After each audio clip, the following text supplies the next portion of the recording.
Hello everyone and welcome back. So as you guys saw from my last video, at 14 DPO it was no positive test, and I do have the test right here. It was pretty much blank. The line pretty much faded away. So I was testing all of this cycle, and I saw at the very beginning of my cycle, it was my lines were getting dark and they slowly started to fade away.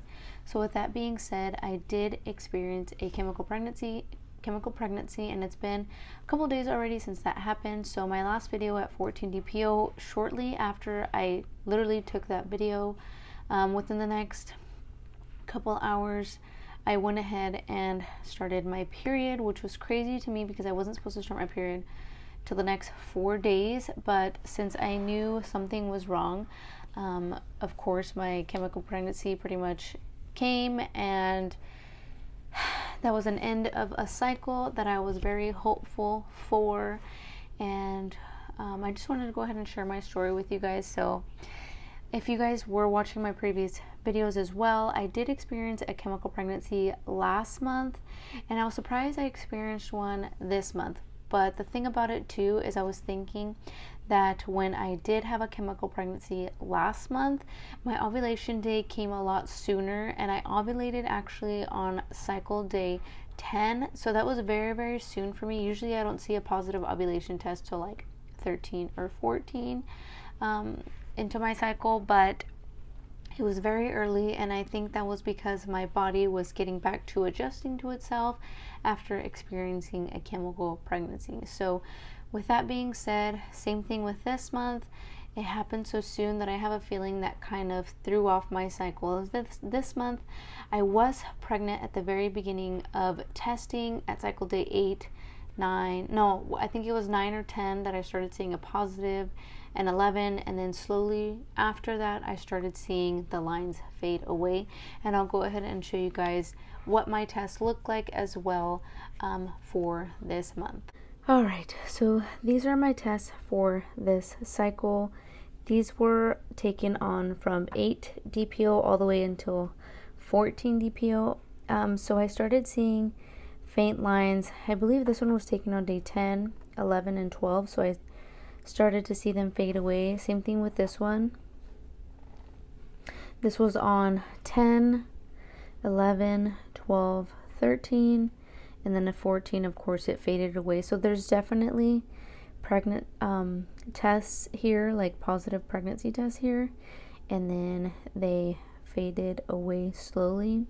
So I definitely did experience a chemical pregnancy, as you guys can see on this test too. A positive, and then a shadow line, and then it faded away.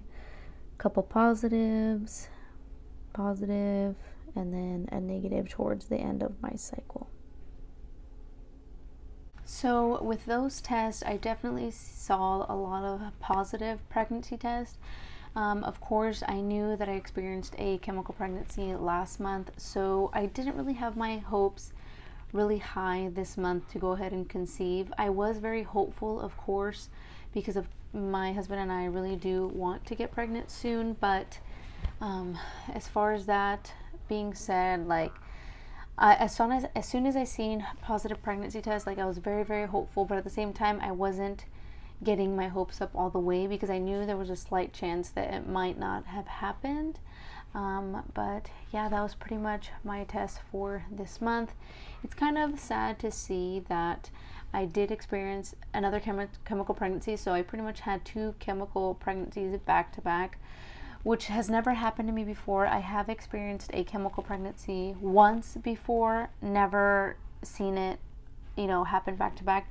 But I have a feeling the only reason I did see it was because I was tracking it. Usually I've never tracked my cycles up until now, because now that I've been tracking all my cycles, I pretty much want to get in sync with my body, find out what my body is doing, track it, get on the same page for ovulation, and of course testing.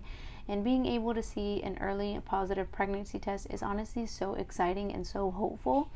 And that's pretty much what I saw this cycle, was a positive pregnancy test, and it faded away slowly. And I did want to go ahead and address some things that did come up on my channel.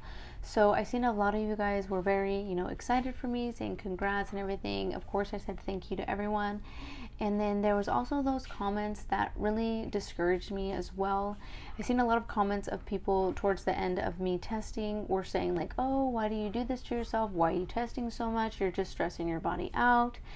And I did come across a comment today that was so dear to my heart. There was this lady, I can't think, if I think of it, I'll go ahead and mention it towards the end of my video, but she pretty much said no one should be telling you when to test, how to test, what to do with your body, and because you were doing this, you stressed yourself out. And I was so happy to see her comment on here that it really gave me so much hope and so much, I don't know, I just felt so happy reading that, because it's true. If you don't want to see me testing so much, or if you don't want to see me doing this to myself, then don't watch my videos. You're more than welcome to click on someone else's videos and comment on their videos, but if you have nothing nice to say, like saying that I'm doing this to myself and I'm stressing my body out, then don't come on my page. But everyone else, I greatly appreciate your guys' positive comments and your positive feedback. It honestly keeps me going. And also seeing comments like from a lot of women saying that they're not alone, that they're not going through this, and my videos keep them, going and have hope for them as well. And honestly, any symptoms that I have, and if I'm able to share it and someone else gets those symptoms and they know that they're experiencing either a chemical pregnancy or a positive pregnancy test at that point, I am so happy that I'm able to do this and pretty much share my story. I want to keep this for myself as well and be able to get in, like I was saying, in sync with my body and see what my body's doing. But I paused my video real quick because I wanted to see who that comment was from. So it was from K Storm. I just wanted to say thank you so much for that positive comment of saying that people shouldn't be telling me how to test and what I'm doing. So I just wanted to say thank you so much, and thank you for being here on my channel. I really appreciate it. Seeing comments like yours honestly gives me so much hope and so much to look forward to into testing for future cycles. So I just wanted to say thank you and give you a little shout out on here. But yeah, as far as that goes, that's pretty much my whole chemical pregnancy story. That's pretty much how it happened. I saw a positive pregnancy test at the very beginning of my cycle, and they slowly started to fade away. I ovulated pretty early, so I knew that was kind of an indicator of my body readjusting itself and getting back to normal. So we will see what this next cycle brings. I just want to say thank you all to my new subscribers. Thank you guys all so much for watching, and I'll see you guys in my next one.